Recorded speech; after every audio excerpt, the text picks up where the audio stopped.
Hi hello every one. എല്ലാവരും ഈസ്റ്ററൊക്കെ നന്നായി celebrate ചെയ്ത് കാണുമെന്ന് വിശ്വസിക്കുന്നു. താമസിച്ചു പോയെങ്കിലും happy Easter to everyone. കുറച്ച് ഈസ്റ്റർ ഡേ വിശേഷങ്ങളാണ് ഇന്നത്തേത്. രാവിലെ കിച്ചണിലേക്ക് എത്തിയാലുടൻ നമ്മൾ നോക്കുന്നത് മാവ് പൊങ്ങി വന്നു എന്നാണല്ലേ. വന്നില്ലെങ്കിലോ അന്നത്തെ ദിവസം പോയി. ആദ്യമേ തന്നെ സ്റ്റൂവിനുള്ള പൊട്ടറ്റോയും ക്യാരറ്റും ഒണിയനും തേങ്ങയും എല്ലാം റെഡിയാക്കിയിരുന്നു. ബാക്കി ചായ കുടിച്ചിട്ടാകാമെന്ന് വിചാരിച്ചു. കണ്ടില്ലേ ഈ കപ്പ്, നല്ല പിൻട്രസ്റ്റി കപ്പ്. ഒന്നുമില്ല, ചുമ്മാ ഒരു രസം, അത്ര തന്നെ. ഇനി തേങ്ങാപ്പാൽ എടുക്കണം. ഇത് പ്രീതി സോഡിയാക് മിക്സി. ഇതിൻ്റെ ജ്യൂസറിലാണ് ഞാൻ തേങ്ങാപ്പാൽ എടുക്കുന്നത്. അരിച്ചു കിട്ടും. കുറച്ച് വെള്ളമൊഴിച്ച് അരയ്ക്കണം. ഒന്നാം പാലാണെങ്കിലും 2 പ്രാവശ്യം കുറേശ്ശെ വെള്ളമൊഴിച്ച് അരച്ചെടുക്കണം.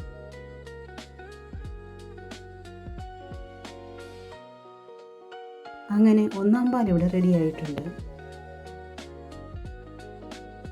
പിന്നെ 2ാം പാലും 3ാം പാലും എടുക്കുന്നുണ്ട്.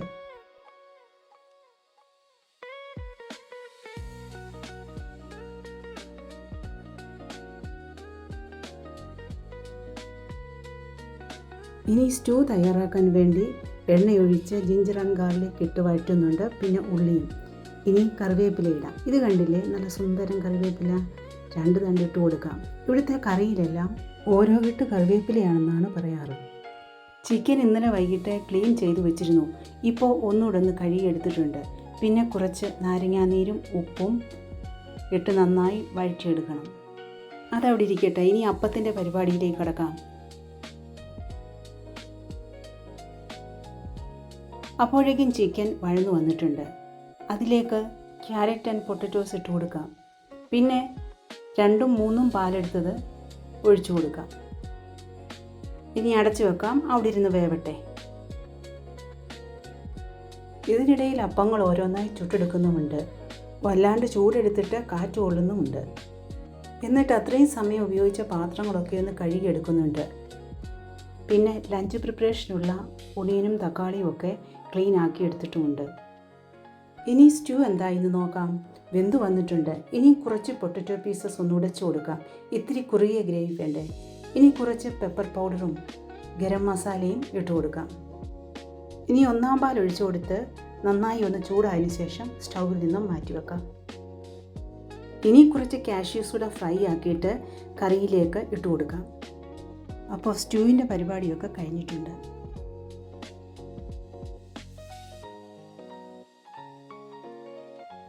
ഇനി 2-3 മുട്ടകൾ പുഴുങ്ങിയെടുക്കണം.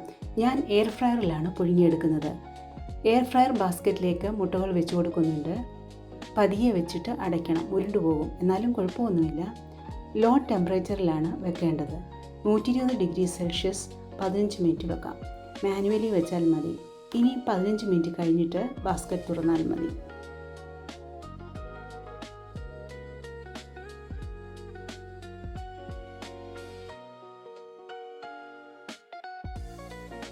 ആ സമയം കൊണ്ട് ഞാൻ കുറച്ച് ഓട്സ് കുറുക്കിയെടുക്കുകയാണ്.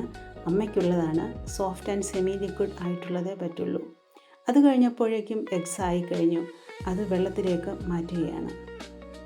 അപ്പോൾ പെട്ടെന്ന് തന്നെ പൊളിച്ചെടുക്കാൻ പറ്റും.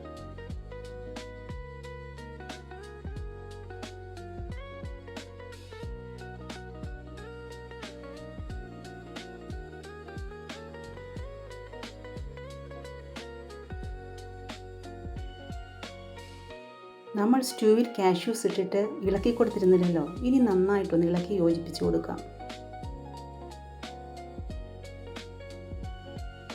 ഇപ്പോൾ മുട്ട പൊളിച്ചെടുത്തിട്ടുണ്ട്. നല്ല കറക്റ്റ് പരുവമായിരുന്നു. ഇനി അല്പം പെപ്പർ പൗഡറും സോൾട്ടും ഇട്ട് കൊടുക്കാം. ഇനി എന്തെങ്കിലും ഒരു ഫ്രൂട്ട് കൂടെ ആകാം അല്ലേ. ഞാനൊരു ആപ്പിൾ കട്ടാക്കി വെച്ചിട്ടുണ്ട്. ഇനി ബ്രേക്ക്ഫാസ്റ്റ് കഴിച്ചാലോ. ഈസ്റ്റർ ബ്രേക്ക്ഫാസ്റ്റ് സെർവ് ചെയ്യാം.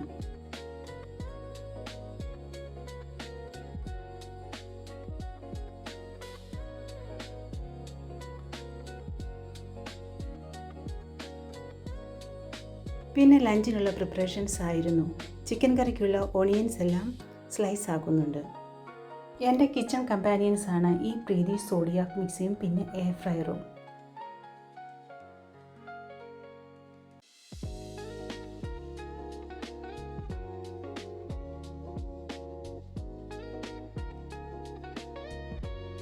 വളരെ തിൻ സ്ലൈസാണ്, അതുകൊണ്ട് ഫ്രൈ ചെയ്യുമ്പോൾ അല്പം ശ്രദ്ധിക്കണം. ഞാനിത് എയർ ഫ്രയറിലാണ് വഴറ്റിയെടുക്കുന്നത്.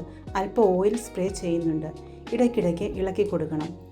180 ഡിഗ്രി സെൽഷ്യസിൽ 15 മിനിറ്റാണ് വെക്കുന്നത്. ക്വാണ്ടിറ്റിക്ക് അനുസരിച്ച് സമയം മാറും.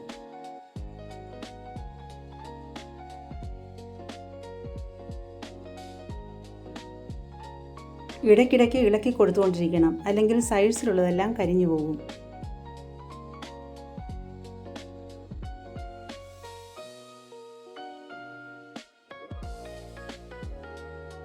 ഇപ്പോൾ ഓണിയൻ റെഡി ആയിട്ടുണ്ട്. ഞാൻ ഓണിയൻ മാറ്റിയതിന് ശേഷം അതിലേക്ക് ചിക്കൻ ഫ്രൈ ആക്കാനായി വെക്കുന്നുണ്ട്. ട്രേയിലേക്ക് ഓയിൽ സ്പ്രെഡ് ചെയ്ത് കൊടുക്കാം.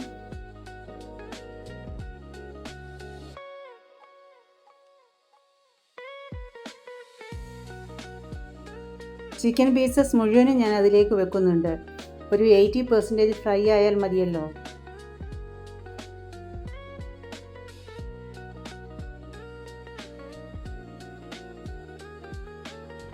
കുറച്ച് ഓയിൽ സ്പ്രേ ചെയ്തും കൊടുക്കുന്നുണ്ട്.